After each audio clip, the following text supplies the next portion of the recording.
league if you looking for talent. LSU going hard, but we beat Alabama, then we going out to Florida. Drown the Gators, everybody getting bucked when we step in the stadium. This is the LSU anthem, you know it's a hit. You don't know another rapper two-step like this. See me screaming out the window, yelling purple and gold. I'm an LSU fan, girl, you know how we roll now. Back and back it on up, hey. Back and back it on up, hey. Back and back it on up, hey. Back and back it on up, hey. Way down in the back. Hey, we are live here in the Tigers Avenue. Zach, what's up? How's it going? Are you wet? Thankfully, I'm not wet right now. Feet wet? Is your ankles wet? How deep was it? It was pretty bad. Today's Saturday, right? Well, we came home Thursday about 4:30. We pulled up. We got out of the car. We walk up to the apartment. McKenna looks at the door. She goes, "There's a lot of water right here. I sure hope like our house isn't flooded." And it had rained, so we thought it was just kind of like some rain on the porch. Well, McKenna was right. We opened the door, and the apartment is completely flooded. 2 inches of water. It was fantastic. Allie boy, what's up? Let's go. So that's why we didn't have a show last night, because for the last 2 days, I have been pulling stuff out of the house, shop vacuuming the house, drying the house, talking to insurance people, putting the furniture back in the house. And then after all that, unpacking all the 1,400,000 gifts that Zeke got for Christmas from grandparents and stuff. Of course, as he should. So speaking of gifts, Zach, it looks like I'm kind of supporting some of my gifts right now with this. Shout out to my father-in-law. Yeah, I gave you some gifts. I gave you a couple things. You got a new kind of setup going on. I do. I got my computer stand here. I'm propped up on. I got my new webcam. If you notice, I'm looking a little bit prettier today, or maybe a little bit more enhancing my ugliness. It's because I got a new webcam. My father-in-law got me a new webcam for the podcast, so I really appreciate that. Got a green screen, man. Yeah, green screen behind me. This is a green screen. Hopefully, I don't get I was worried about getting copyrighted for this, Zach, but I think it's pretty cool. Pretty cool. Yeah, well, it looks good. Looks good. Looks great. Looks fantastic, Zach. Looks fantastic. But yes, for everybody who does not know, my apartment did flood. It got to like single digits here in Walnut Ridge. This apartment we lived in is older than my grandmother. So doesn't take much for a pipe to burst. So single digit temperatures did it in for our pipe. So yeah. Here's one thing though. If we see an appearance from Zeke, it is because McKenna's not here, and that's because our dryer does not work. The water that was squirting out was spraying right into the back of our dryer. So dryer doesn't work. So McKenna is off doing laundry at somebody else's house right now currently. So we may have a Zeke appearance. Brutal. We might have a Zeke appearance. That's okay. Because the only thing corralling him is his own attention to his toys and his little iPad. So, well, he's got so many new toys now from Christmas. He should be good. Yeah, right. Correct. Like he literally has been in his room while we've been setting everything up, playing, and while the intro was running, he walked right up next to me. So don't be surprised if Zeke shows up. It's the world we're living in right now. That's where we're at right now. So fun stuff. But we got some more important things to talk. Well, I don't know if it's more important, but more interesting things to talk about. Things I want to talk about because I'm done talking about my apartment flooding. It's been a hectic 2 days. Zach, how about these basketball teams opening up SEC play, and ironically, both against Arkansas? That's all. Yeah. So it was really cool because obviously you were down, so we got to watch, and Dad was able to watch as well. I know he hasn't been able to watch a lot of the men's basketball game, really any basketball games, mainly because he says, I don't watch basketball until football is over. He's one of those old people that does that. I mean, you know us. If you're watching and you know us, we're going to watch every single LSU sporting event that we can, especially the and also with there being a 3-week gap in the end of the season too, the bowl start to make that transition. Yeah, absolutely. Which LSU fans should, because we've got something to cheer about with both of these teams, of course. No doubt. I'll start with the women's because I think we can discuss the men's more in depth and be more excited about women's. They played yesterday, on Thursday, and really looked good. No doubt. They had a dominant performance in their opening SEC game versus Arkansas, and a good Arkansas team. This is an Arkansas team that's ranked. Now they have kind of lost here recently a lot. They were undefeated. I think they were 12-0 or something like that, and they've gone 1-3 in the last few games. But Angel Reese continues to dominate. She led all scorers. She led all scorers with 19 and 16, so another double-double. She has had a double-double in every single game this season. So really, really impressive by her. Alexis Morris also got going. She had 19. Flage had 10. LaDazia had 4. And Jasmine had 7, and that is your starting 5. Kateri Poole also came in, put some really, really valuable minutes in. She played 23 minutes off of the bench, and she had 6. And then others contributed as well. But dude, it was really encouraging to me because they went. I think, is this their first true home game? I know they've done the tournaments or away game. True away game? No, because they went to Tulane. They went to Tulane earlier in the season. But I mean, to be the first SEC game, you got to go on the road against a really good ranked opponent and to absolutely dominate them, beat them by 24 points. That's what you want to see, because as we've talked about, they have played opponents really that weren't really good quality just opponents. Inferior. Yeah. Just completely inferior, and they dominated them. So to see them against a top 25 team do virtually the same thing was really encouraging. Now, they weren't putting up 100 points out there, but they held Arkansas to 45 points, and they scored 69 themselves. So just really, really encouraging. But I don't know if you also saw South Carolina also absolutely destroyed Texas A&M. Right now, it is becoming very evident that there is a collision just awaiting to happen between these two teams. Of course, LSU will travel on the road to play South Carolina later on this season. But really big win for the Tigers and Kim Mulkey to start out the SEC slate. They're going to be back tomorrow at 2 p.m.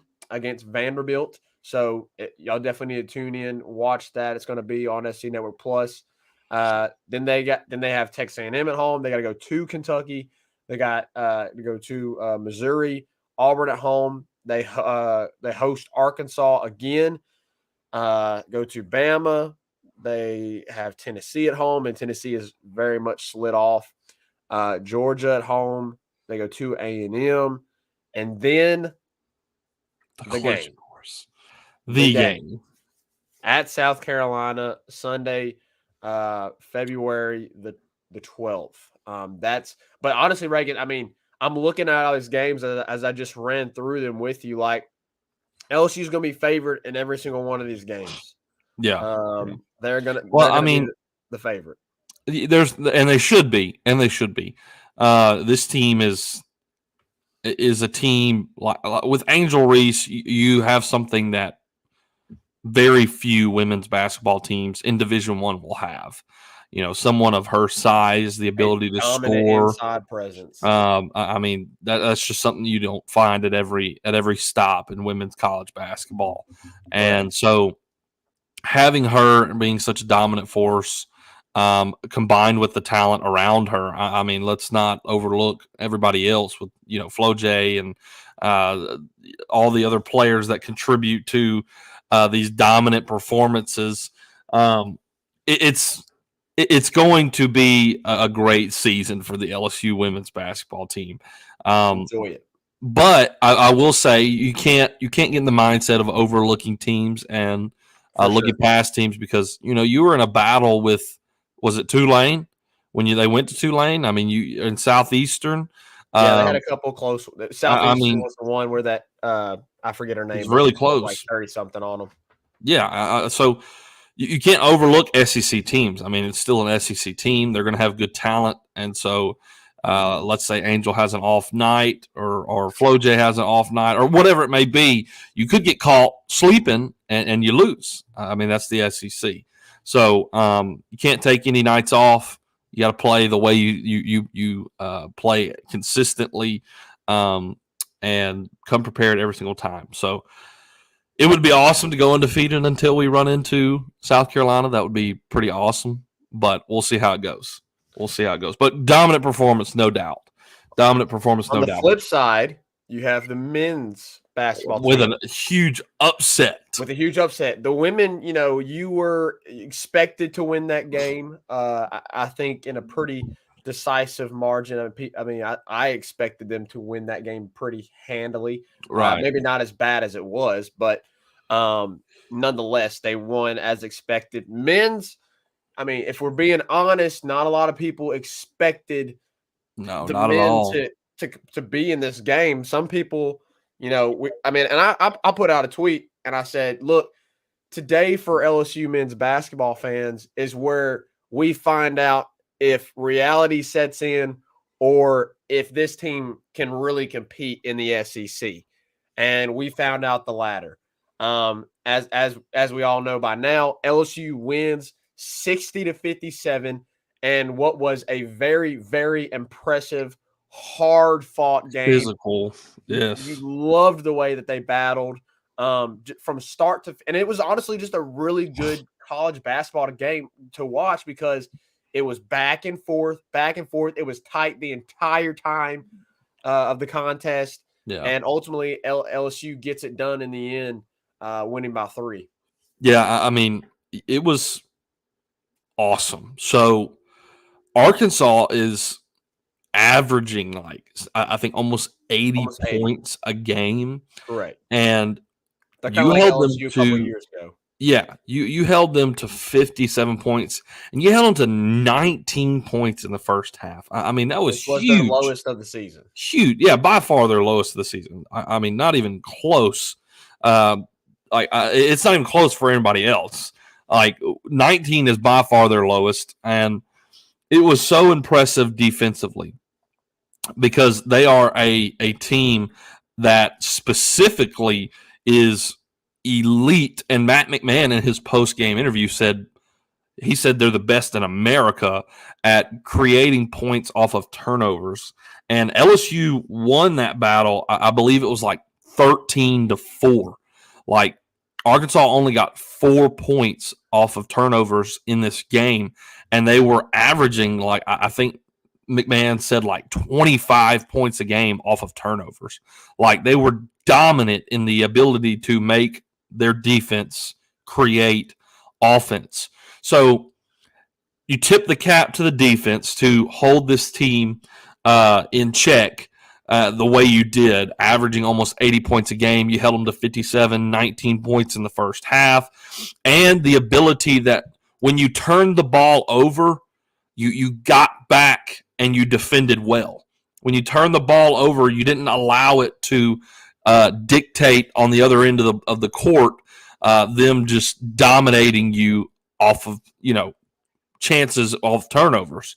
4 points compared to 25 is huge, and you had more points off turnovers than they did, and so you beat them at what they were good at, and what they were really good at. And holy crap, Trey Hannibal! Yeah, this was his game. It was his game. And listen, y'all can go back, listen to the tapes. Your boy was hyping him up day one. He's good. Your boy was hyping him up day one. He plays aggressive. He plays physical. For a lot of our viewers, they're New Orleans Pelicans fans. He reminds me, not at this caliber, obviously, but with the physicality, he reminds me of Zion. He is very physical. In one of the post-game press conferences, I forget which NBA player. Y'all will have to remind me in the comments. D'Lo Yeah. Said, "Dude, it's like playing a football player. Like he's out here playing football. Like that's Trey Hannibal. The dude's out there playing football on a basketball court. He's physical. He's dominant. Like he plays really hard. He is a hustle player. But I mean, and he wasn't out here like draining threes. He had 1 3, I think. It's not his game. Yeah, he was only 1 of 2. That's not his game.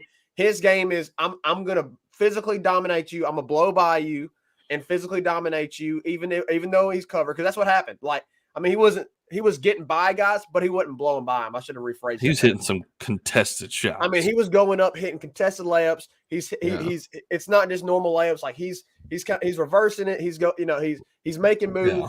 He's like, it was just really, really an impressive night. And there was 2 or 3 times where they cleared it out right at the end of the game.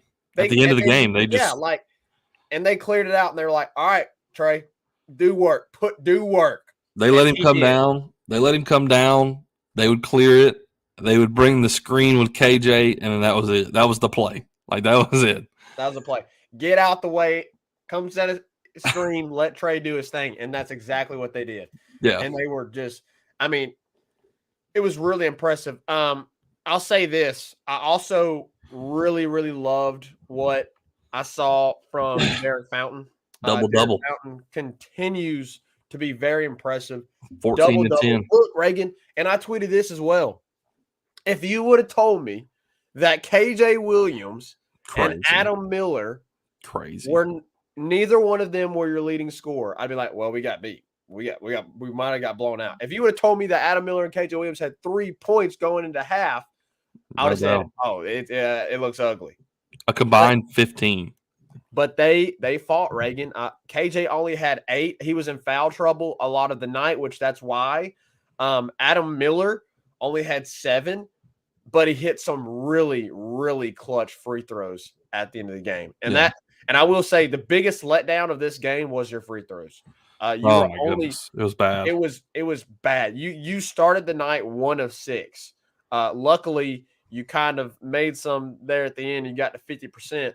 But oh Lord, that dude, they're going to have to work on the free throws. Yeah, so that's the thing. That's what we're going to discuss here for a second. I mean, the ability to hold their offense was impressive from our defensive standpoint.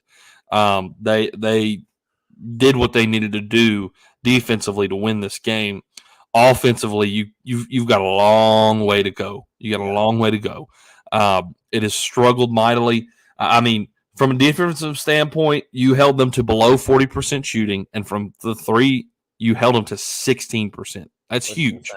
But you shot 40% and 23% from the 3, and you were 50% from the free throw line, and it has dropped dramatically over the past few games for your free throw shooting. It was just not good. I continue to think like the shot selections sometimes are not quality at all. Now, at the end of the game, I think they had a plan and they executed it well. I think Matt McMahon closed that game out from a coaching standpoint, like really well. Yeah. Very well.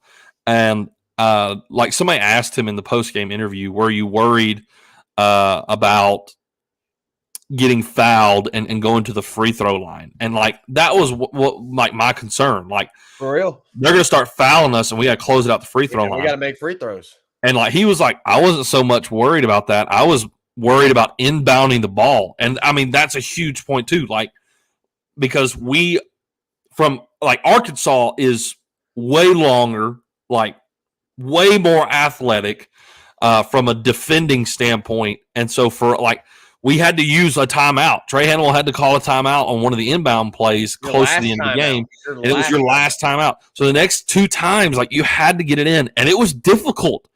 It was hard to do to get the ball in every time. And so that was so important at the end of the game to inbound the ball well and then Adam Miller to hit those shots. It was clutch. But offensively, you've got to do better so you don't put yourself in that situation again.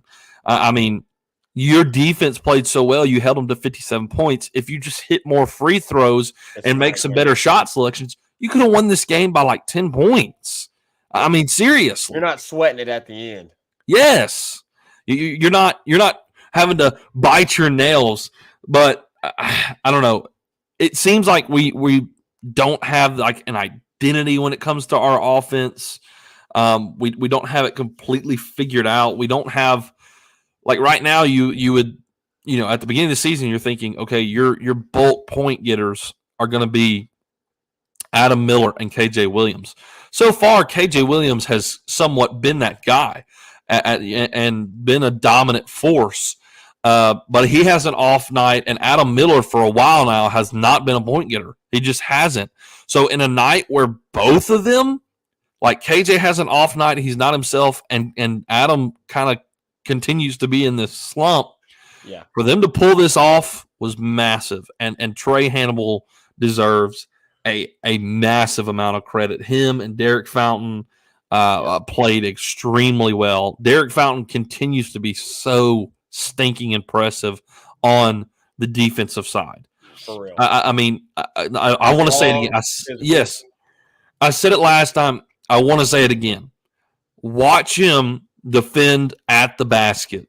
His ability to stay straight up and contest a shot without fouling is really impressive. I mean, his wingspan is so freakishly long. He can stick his arms up in the air and not come down on a player. And I've watched countless times. Like, I don't know how many times he'll just stay there and he keeps his arms straight up, and they try to go over him and they just can't. Like, they'll get the ball up there, but it's not a good shot, so it'll bounce off the rim or roll out. I mean, it's impressive. It's impressive. It really has been. I'll say another thing I definitely want to see them improve on.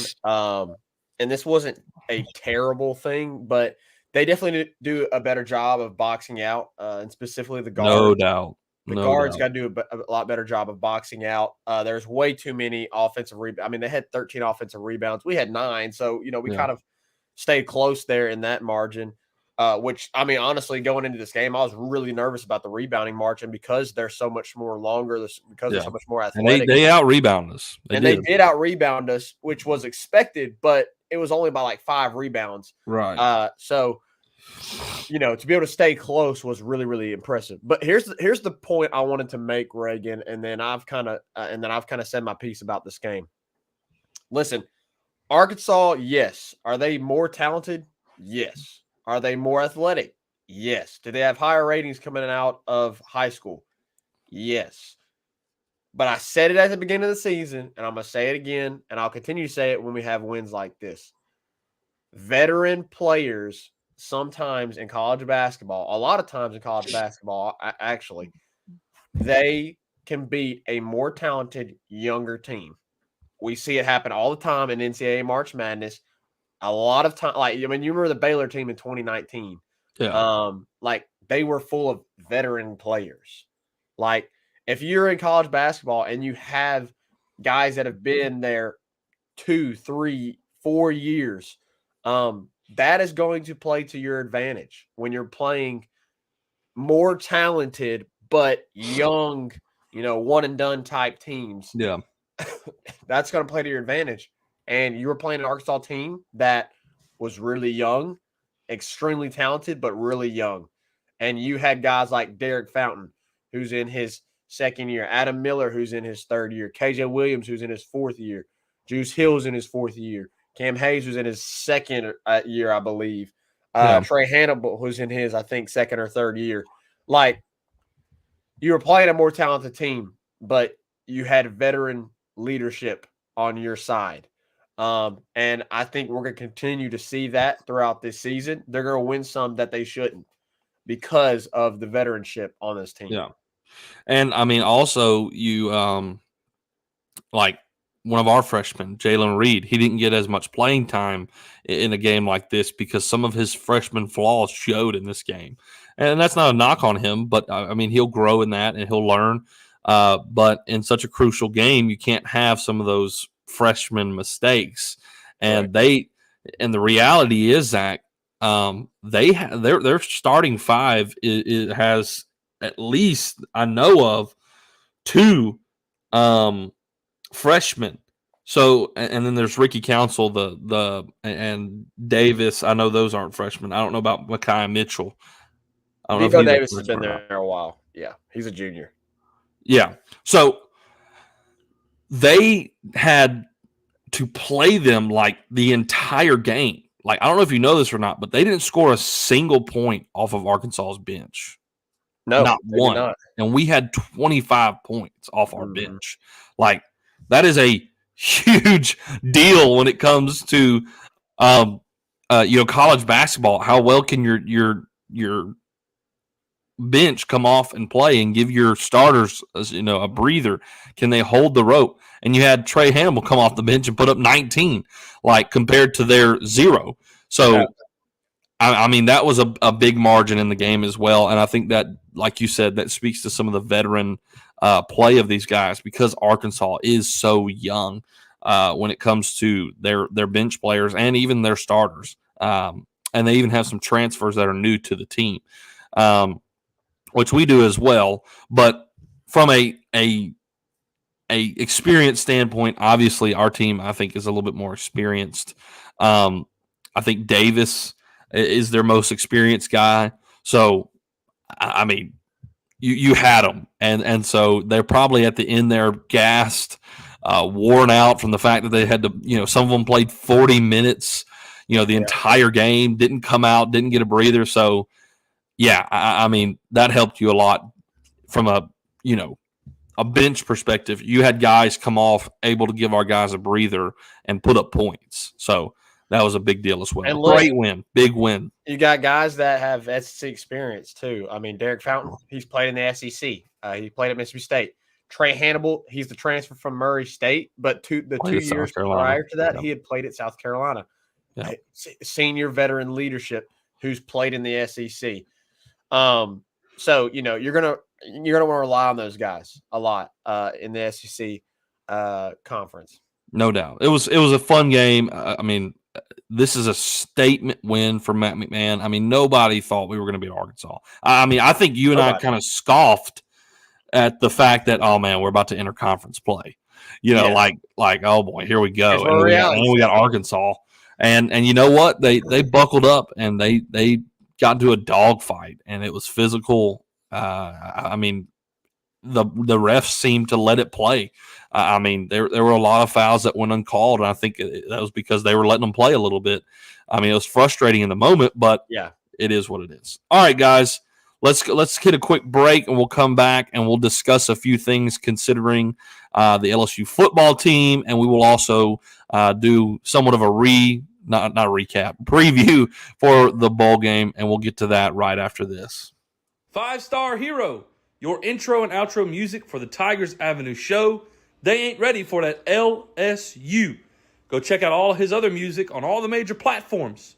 Don't forget to follow him on Instagram at Saints Anthem and at Twitter at One Nation Doty.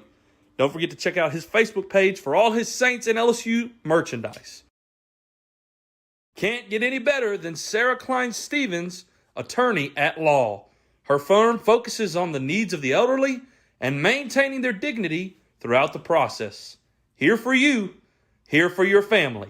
Sarah Klein Stevens, attorney at law.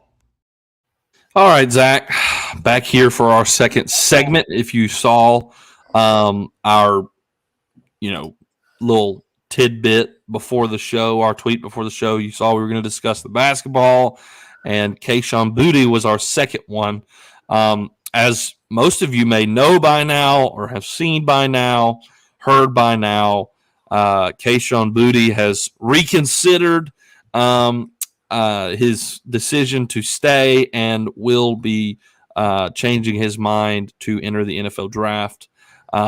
Obviously, I think we wish the best of luck to him. Hope he gets a high draft pick.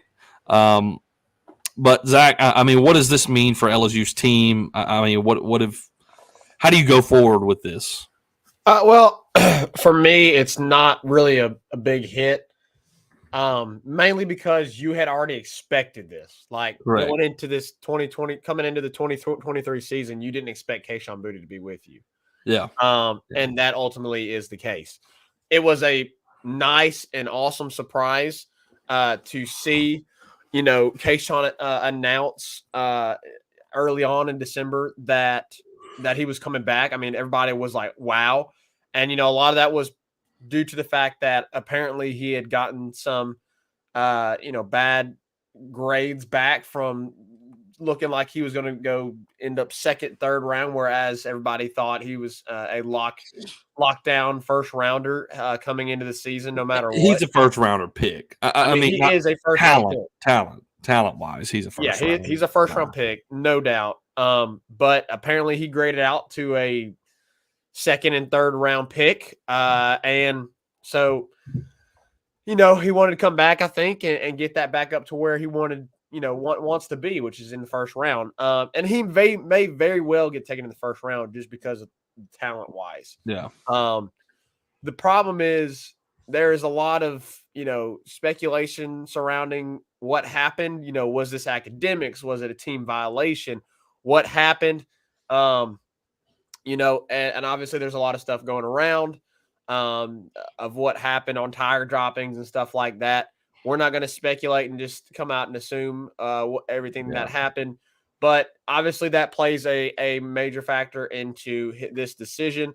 If he was going to be dealing with a suspension or some sort of disciplinary action for either academics or off the field issues, then it kind of makes, it honestly makes sense to me. Like, you don't want to sit out and already and hurt yourself even more.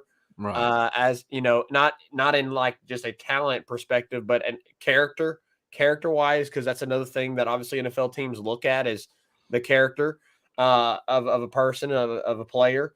So, it probably ends up being a better decision for him. But I think maybe he could have stuck it out, played through or waited out the disciplinary action, suspension, whatever that may be. And then ball out, because this team next year is going to be fantastic. They're going to be competing for sure for an SEC title, potentially a playoff spot, I believe. So it hurts. It sucks, but you ultimately you just got to move on. And as Reagan said, maybe we just need to do away with the number 7 thing. Yeah, I'm over it right now. I really am. Like, I want guys to make their own numbers. Like right now, everybody talking about number 40. Why? Because he's making plays. He's doing great things. Mm-hmm. And everybody loves number 40 right now. Yeah.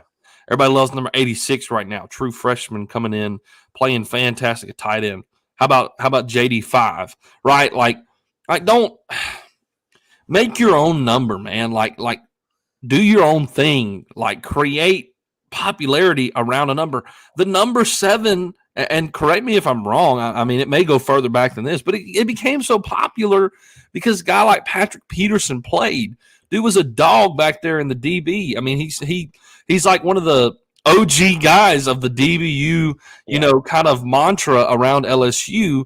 And he wore number 7, and we fell in love with it. I freaking love number 7 when you talk about Patrick Peterson and Tyrann Mathieu. After that, Chark.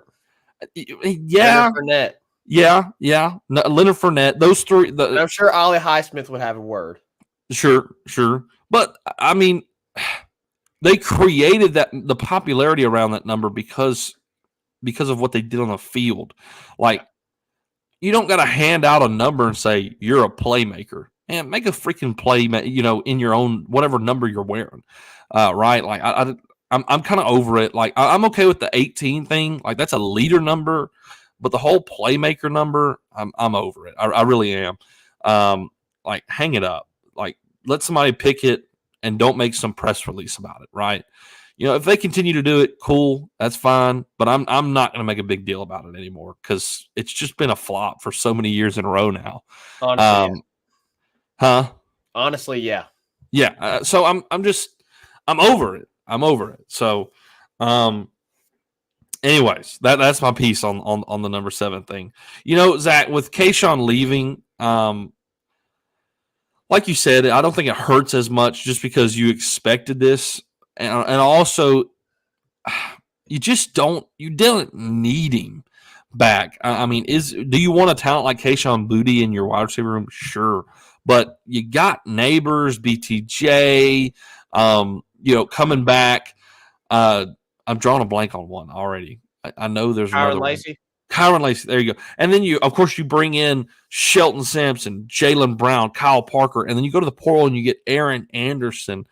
You're stacked, man. And if you got tight ends and Mason Taylor, and you got, of course, who's coming in? I mean, 3 different guys: McGowan and Pimpton and Markway, whatever it is. Yeah, Markway. I will Mac Markway. Mac Markway. I want to say Mac Markway. Okay, whatever it is. Anyways, but you're stacked. I mean, your receiving room is really freaking good, and it's going to get even better with these incoming guys. So you're okay there. Like, don't stress this, guys. And look, if there is speculation about something happening, problems, whatever, like, I'm going to be blunt about it, Zach. Like, I'm tired of the drama. Like, I thought we were past it. Like, with the whole Ed Ordron, the toxic locker room, like Eli Ricks, and at the beginning of the year he was whatever. I'm like, bro, we're tired of this. Like, I'm sick of it. Like, I don't care anymore. I want our football team to be focused on winning, caring about winning, and that's what they want. And discipline. Like, discipline. They're doing the things they're being told.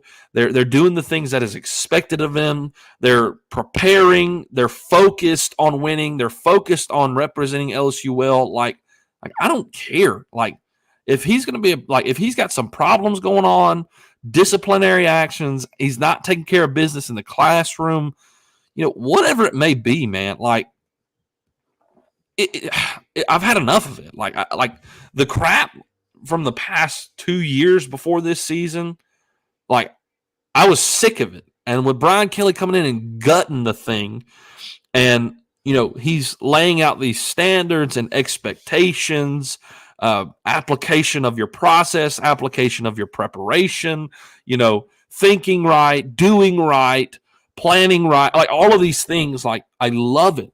You love the structure, the discipline, the responsibility, the accountability, because all of those things, when you do that within a team that is talented, equals winning.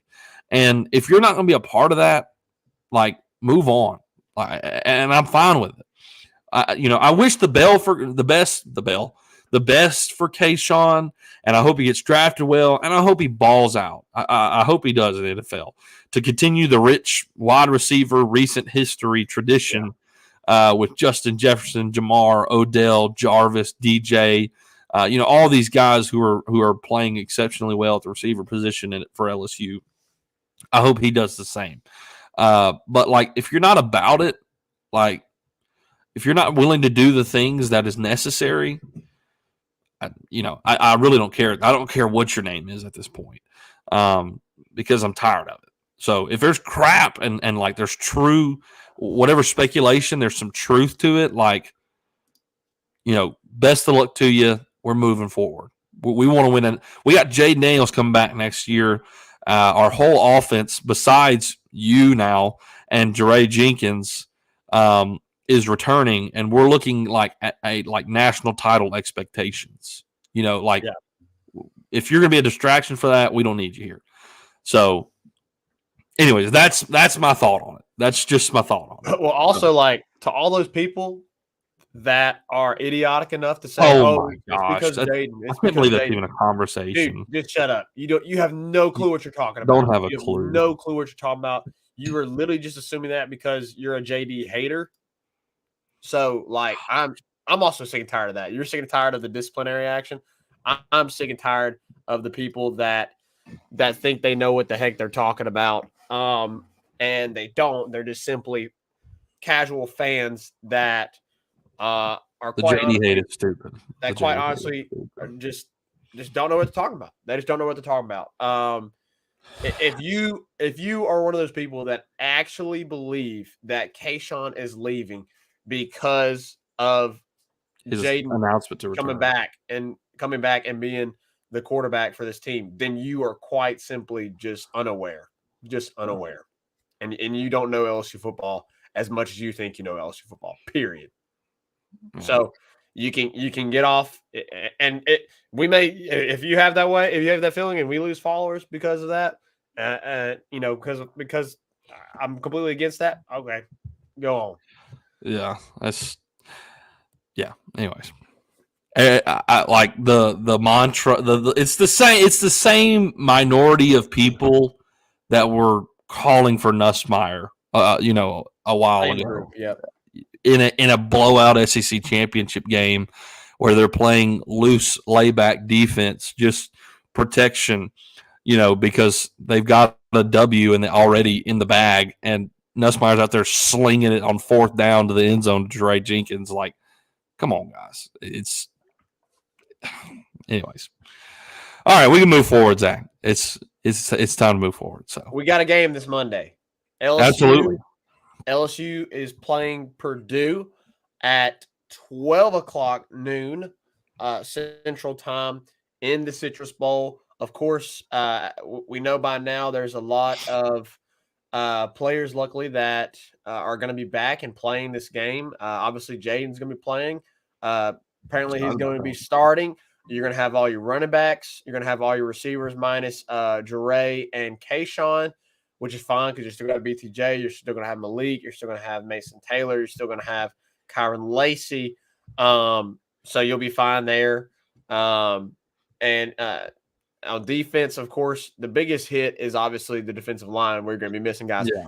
You're going to have Tank Guillory and you're going to have Mekhi Wingo in the middle, who plays the outside. We saw the official Jones. we saw the official depth chart released the other day, and Mike Jones and Quincy Wiggins. I'm excited about Quincy. I'm pumped about Quincy. He's now, because of the opt-outs, the NCAA, finally the NCAA did something that's actually decent. Made a rule where red shirt players can play in the bowl game. And it doesn't count against them. And it doesn't count against them. Quincy was going to take a red shirt this year. He's been dealing with a battling injury. He's healthy now, can play. And so Mike Jones and Quincy Wiggins are listed as the jack, with Savion Jones as the edge. I love Savion Jones. He's had a great season. Underrated season. Yeah, underrated season, honestly. And he's going to get the start. So you're going to see some talent on some young talent play, hopefully, in this bowl game on the defensive line. Jay Ward's dropping down to corner with Mekhi Garner not participating in the bowl game and preparing for the NFL draft. Jarek is playing, luckily, so you'll see Jarek on the opposite side. Of course, Greg Brooks announced it. I don't think we've met since this, but Greg Brooks announced that he is officially coming back and returning big time. And Major Burns. Season. Yes, and Major Burns, which is really I big. expected that, but I'm really excited for both of them to come back. You'll see those guys in the secondary, which is really, really encouraging. So, yeah, I'm excited for this game, and Purdue's lost a lot of players because of the coaching change and because of guys just preparing for the NFL draft. And this line went from 5 and now it's like 14.5, something like that. Come on, man. Coach Bree's going to have them right. Hey, Coach Bree's going to have them right. I don't care who's on the other side of the football. I don't care if it's Joe Montana coaching. Like, go out there and beat the brakes off them. That's what I want. I want to see. I don't know how much there is to discuss about the game, just because. Purdue is so. They're where we were last year. Let's be honest.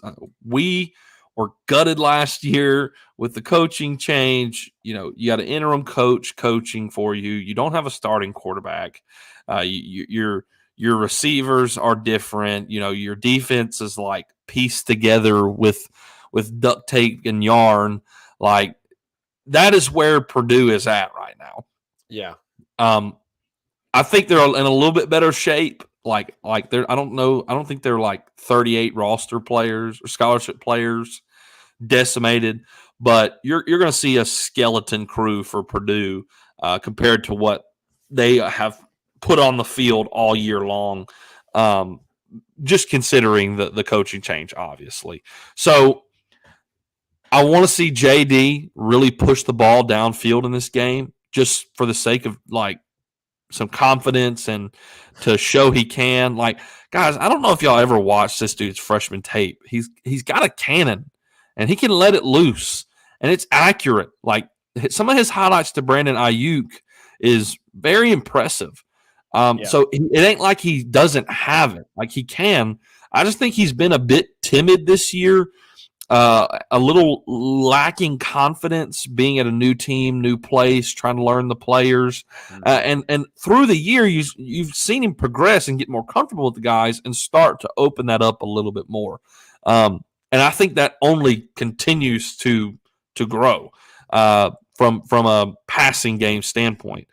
He's healthy. So if he plays, I really would like to see the ball be pushed downfield because he can do it, and you got your receivers there who obviously can go and get it.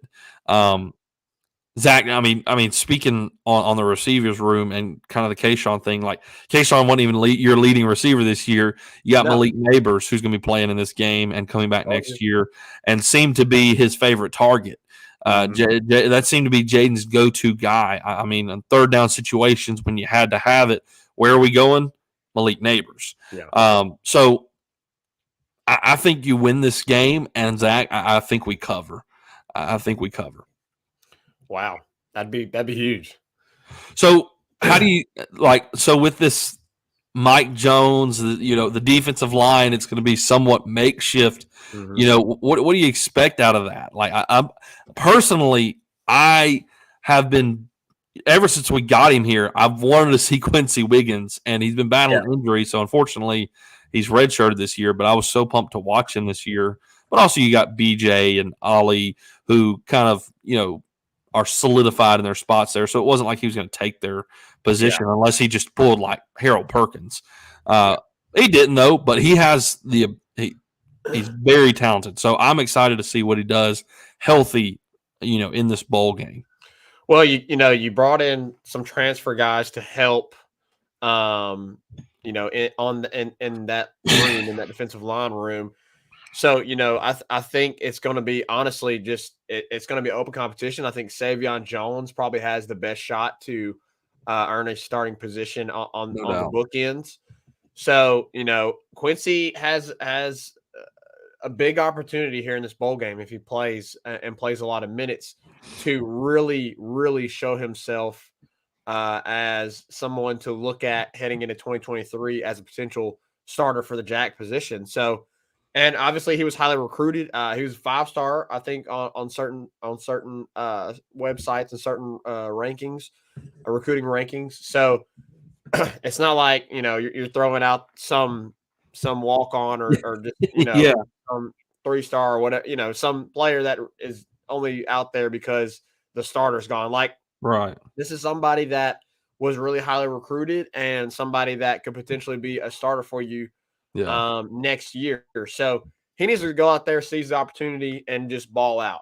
I think Savion Jones has done that this season already. So Savion Jones can just continue to have success. I want to see that from him. So yeah, I think defensive line is definitely a matchup to watch here because of the guys missing.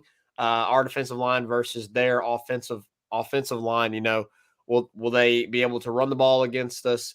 Will the quarterback have time in the pocket because of that? That's going to be something to watch for sure. Yeah, absolutely. Absolutely. I also want to see running back wise, like how they, like who, I think it's not going to vary much different from what we've seen during the season, but like, if you don't see Armani very much in this bowl game, like at all, and then you head into the spring, like that's something to look for, like potential transfer. Yeah, I agree with you. I agree. Yeah, especially with, I mean, you have so much in there. You're talking like Josh Williams, John Emery, Noah Kane, and then Armani, and then you're adding Caleb Jackson, Trey Holly. And I think both of them are enrolling early, if I remember correctly. So that's something to look out for in this game. Like what kind of playing time does he look like? Zach, we got one comment there that I did want to get to, Brandon's most recent comment, and then I want to ask you, since it's New Year's Eve here, I want to ask you something. So let's get to this comment real quick. All right, which position group are y'all most interested to see going into next year? I think it goes to what I was just talking about, defensive line. Offensive line, you've kind of solidified yourself there. You know who's going to be the starters going into next season, although Lance Hurd may have a word about it. Lance Hurd, he's had a word about that already. So, but I mean, offensive line is going to be really, really good. Obviously, you have Jaden coming back, so you've got a very, very good, experienced quarterback there, and of course, we'll see. Apparently, it's going to be an open competition, so we'll see. If Nuss sticks around, if Walker sticks around, and they battle it out there. Obviously, you got Ricky Collins coming in; that'll be a part of that room as well. Running back, you're going to be stacked. I mean, we haven't seen anything released about John Emery yet, but I can pretty much assume that he's going to be coming back. You're going to be good there with Josh coming back, assumedly John Emery, and as you mentioned, all those other guys, like offensively, and then obviously wide receiver is going to be your best position group. You're good at linebacker because Greg Penn, Harold Perkins, Demario Tolan, you're going to be Wheat brothers. So it's really on the defensive side of the ball. I think it has to be between defensive line and DB. I think you kind of solidified yourself a little bit getting Denver Harris and Taviano, and then Alexander. Alexander transferring in, who is nothing to snuff over. And then obviously when Seven Banks, All-American. he's an All-American. So when Seven Banks is healthy, I think you've of course got LaTerrence Welch. And is there anybody I'm missing, Reagan? That's on that side of the ball. Ashton Stamps, Jordan Allen. He's kind of safety. I think. Ashton Stamps. Am I missing anybody that's coming in this year? Is Xavier Atkins this year? Or is he 2024? He's 24. He's a linebacker. Xavier Atkins. Okay, I thought he was for some reason. I thought he was corner. Anyways, so I think you've gotten a lot better there. And you've gotten transfers, obviously, on the defensive line in Parashand and Swinson and Jalen Lee. Am I missing anybody else that's transferring in? I think that's everybody that we got transferring in. You got young guys like Quincy and Savion that are going to play a lot of really quality minutes in the bowl game. So, Brandon, I think for me, it's got to be defensive line. Your interior is going to be great. So maybe it's not really just a position group, but really a position, and it's the ends. Yeah. On the defensive line. So, because the interior is going to be fantastic. You're going to have Makai Wingo and Mason Smith on the interior. Mason Smith. Dude, the interior, you're going to have to go outside against LSU next year. You're going to have to go outside on them because you ain't doing nothing on between the guards. I'm sorry, you're not. Yeah. And then you'll have somewhat of a rotation to keep them fresh now with these guys coming in. The group I'm most interested in is the tight ends. You had one good tight end this football season because with Mason Taylor, and because of that, you really had sets. Your offensive sets were one tight end based. Mm-hmm. Clearly, Brian Kelly wants to and has historically run a 2 tight end offense, 12 personnel offense. And that's what Georgia does. And I love the 2 tight end offense. It creates mismatches within the defense against your tight ends so much, and you can utilize them in so many different ways. I mean, you see how Georgia does it. I mean, they got a receiving tight end in Brock Bowers, who's also very physical blocker, so he can be a decoy out there, and then they'll throw Darnell Washington, who's a freak show of an athlete. He's like almost like offensive line size, who can catch the ball and just tumble over you. I mean, you love to see that in Georgia's offense. So I am super excited to bring in some more tight ends, some talented tight ends, especially a guy like Pimpton with his size being 6'6". I'm really excited to see how they run the offense next year with 2 tight ends. So, yes. Carl Dunn said, "Happy New Year." Oh, Happy New Year to you, Carl, as well. I'm ready for LSU to win Monday. We will see all three QBs Monday afternoon. Maybe so. Maybe so. Maybe I mean, so. you keep your red shirt, so I guess you could play Walker if you wanted to. So. Carl Dunn also asked you, Reagan, off topic, but Reagan, as a pastor, what is your message for people in 2023? My message for people in 2023, I would say the current culture we live in right now is very divisive and unwilling to be reconcilable. And the very message of Christ and the reason that he came was to reconcile sinners to himself. So be a person of forgiveness and reconciliation. Don't be a person who holds grudges and hangs things over people's heads. Be a reconcilable person. So there's your message for 2023. That's a great message. Maybe we should start now let's say a prayer and amen. We'll amen. Open the invitation. Honestly, Reagan, maybe we should start like a podcast that's like called "For the Betterment." Like something like that. I don't know. All right, you had a question for me, and then we'll get to this, Brandon. Yeah, Zach. I mean, today's New Year's Eve. The playoff games are today. Who's winning? Let me go and check because I honestly haven't looked at all the games for today. TCU, Michigan, and Georgia, Ohio State. Who's winning? Michigan and Georgia. Michigan and Georgia. They're winning today. I got TCU and Georgia. Oh, give me TCU over the Wolverines. TCU's gonna upset Michigan, dude. They're a 7.5 point favorite, bro. I mean, I genuinely think that Michigan can go in there and stomp TCU, but I think Max Duggan got that dog in him. Yeah, he got that dog in him. I really do. I love Sonny Dykes. Like I really think they're gonna be ready for this game. It's gonna be a fun game to watch. Alabama, Kansas State has kicked off, as well as Iowa and Kentucky. I picked Kentucky and Alabama in those games. I believe you did as well. So we'll have to wrap up here shortly, but let's get this Brandon Reese comment. He said, "I'm interested to see who starts in the secondary next year. Harris, Taviano at corner, maybe. Greg Brooks at nickel. I guess Major Birds and say Ryan at safety." I would say Brooks at safety, Sage at the nickel. That's the only thing I would switch there. Probably. But yes, I would agree with you. Vice versa. I think that would. Well, I mean, Taviano, Terrence Welch, Seven Banks. Alexander. They probably have. Taviano's going to have to battle for it. I think Harris is going to have to battle for it too. Yeah, but I think we can all assume that Harris will probably be a starter.